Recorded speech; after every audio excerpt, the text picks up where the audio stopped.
गुरुदेवो महेश्वरः गुरु साक्षात् परब्रह्म तस्मै श्री गुरुवे नमः।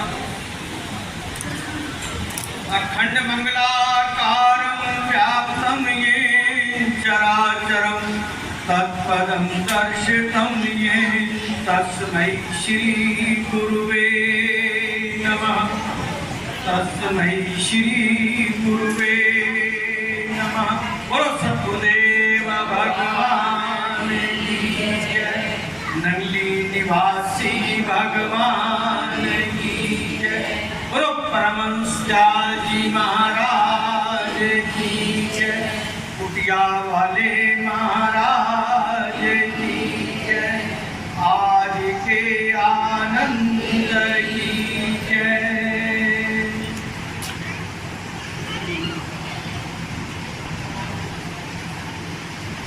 आज परम श्रद्धेय पूज्य भाई जी महाराज की पावन पुण्य स्मृति में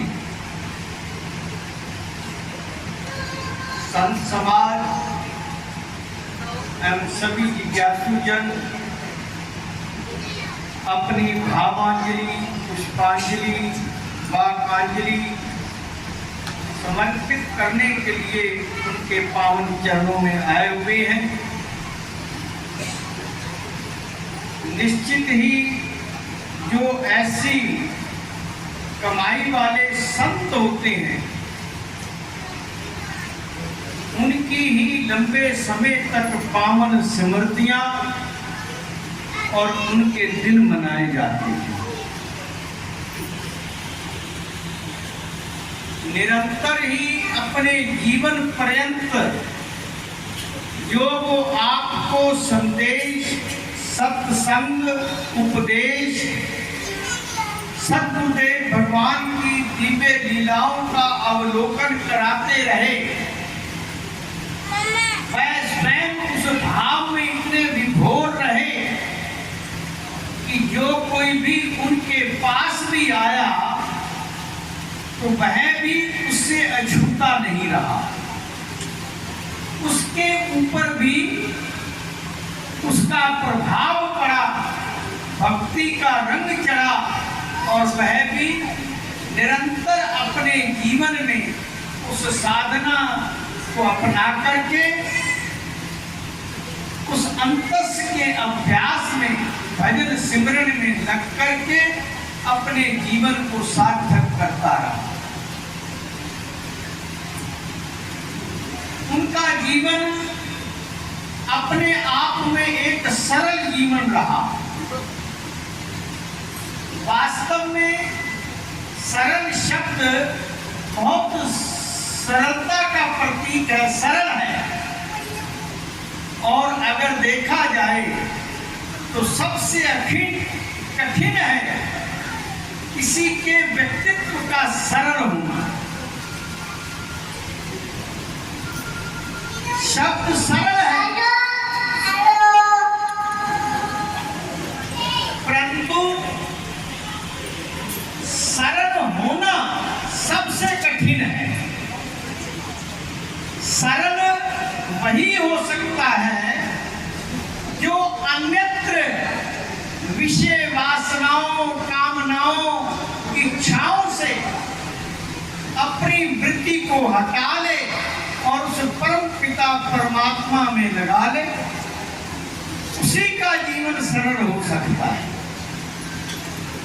ऐसे ही हमारे पूज्य भाई जी महाराज सरलता और विनम्रता की प्रतिमूर्ति। जब कभी भी गुरु दरबार नंगली साहब में भी जाना तो अपनी वो सरलता, विनम्रता की अमिट छाप उन्होंने हर एक के अंतस पर छोड़ ली। कोई जरूरी नहीं है कि शब्दों का ज्ञान बहुत हो और उसकी वो संत व्याख्या करने लग जाएं। वह कुछ देर के लिए वो शब्द आपको प्रभावित कर सकते हैं, परंतु बाद में आप ये कहेंगे कि सब तो बड़े अच्छे थे, पर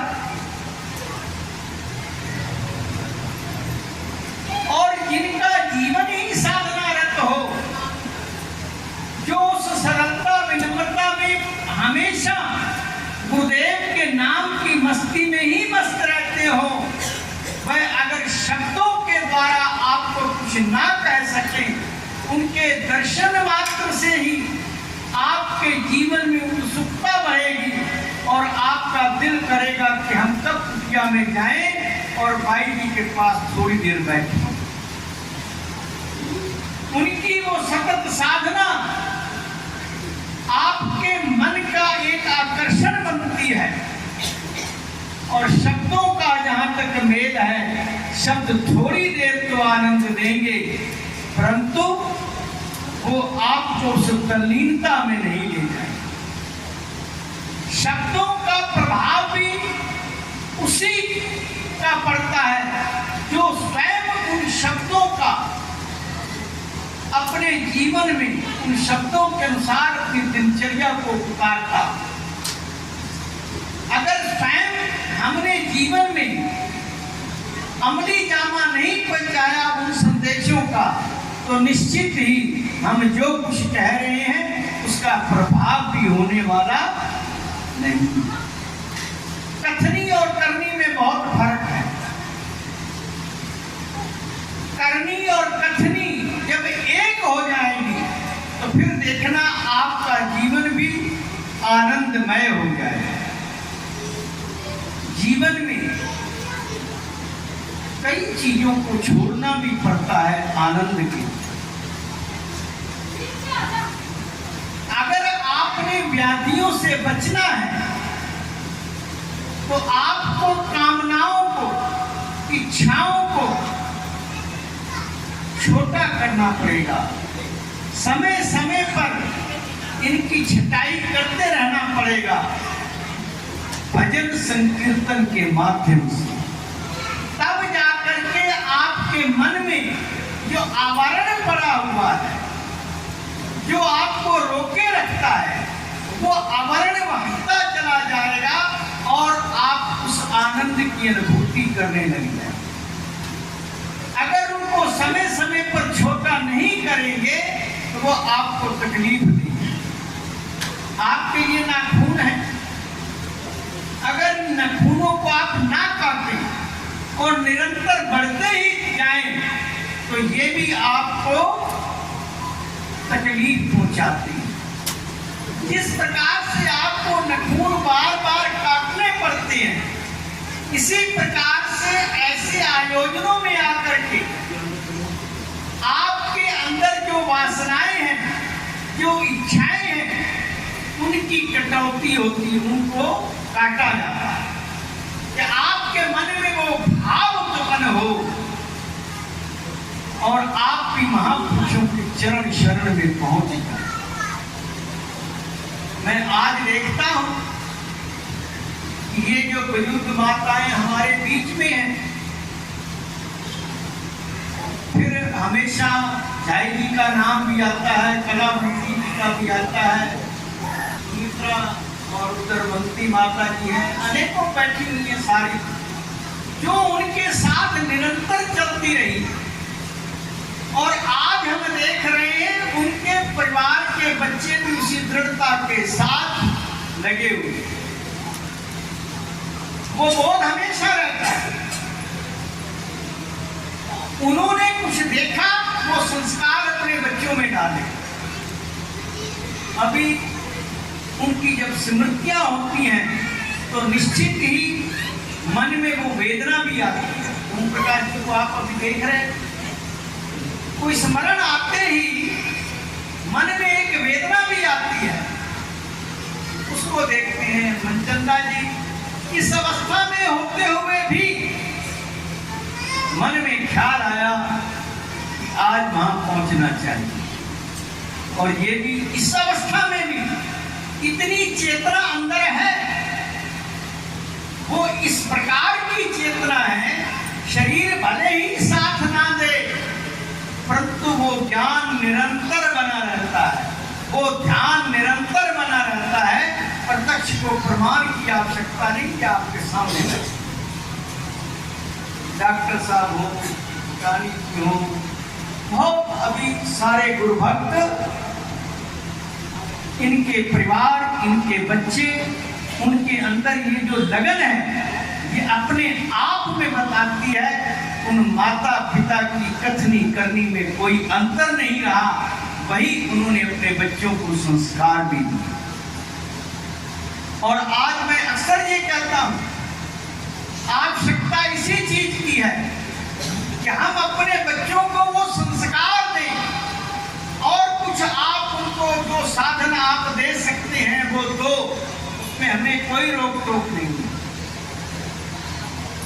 परंतु उन साधनों के साथ साथ उनको उपयोग करें, उपभोग करें, परंतु उनको अपनी संस्कृति और संस्कार आप जरूर दें। नहीं तो ये ना हो कि जब वो बड़े हों तो आप कहें कि बच्चे हमारा कहना ही नहीं मानते। अगर आपने बाल्यकाल से उनको संस्कार दिए होते तो आज ये अवस्था ना होती।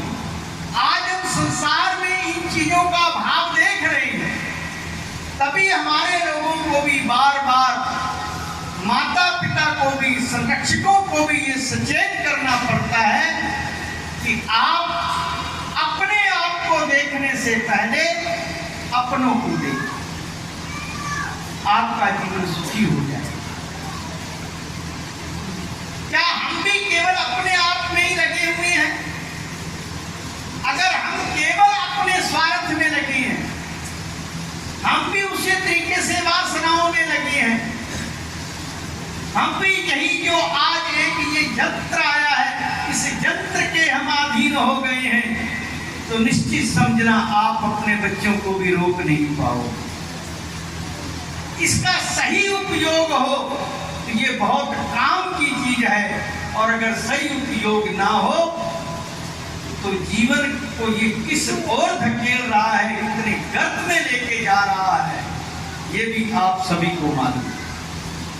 अगर आप स्वयं इसके षड्यंत्र में नहीं आएंगे तो आपके बच्चे भी बच जाएंगे, उनका जीवन भी बच जाएगा। इसलिए कहते हैं अपने से पहले अपनों का ख्याल रखें। आप जिस प्रवाह में जा रहे हैं, क्या वो दिशा ठीक है?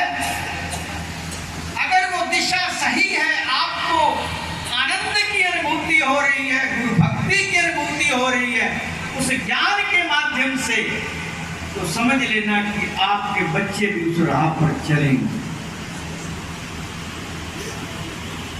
इन चीजों का आप निरंतर ध्यान रखें।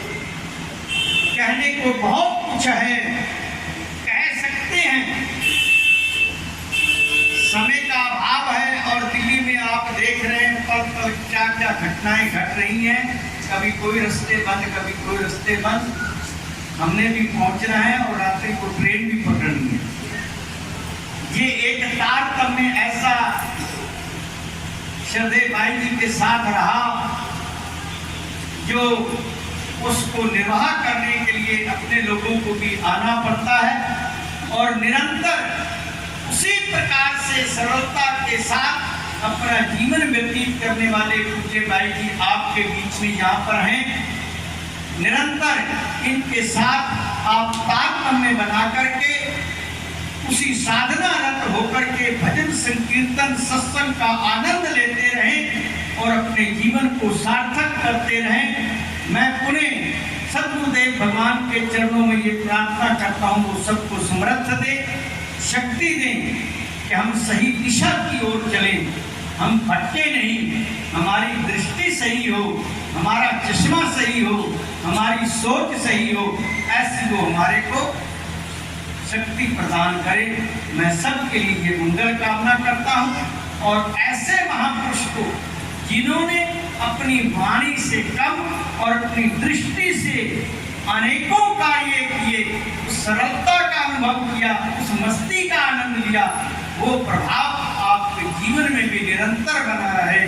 और आप भी उसी रंग में रंगे जिस प्रकार से आपके गुरुदेव रहे।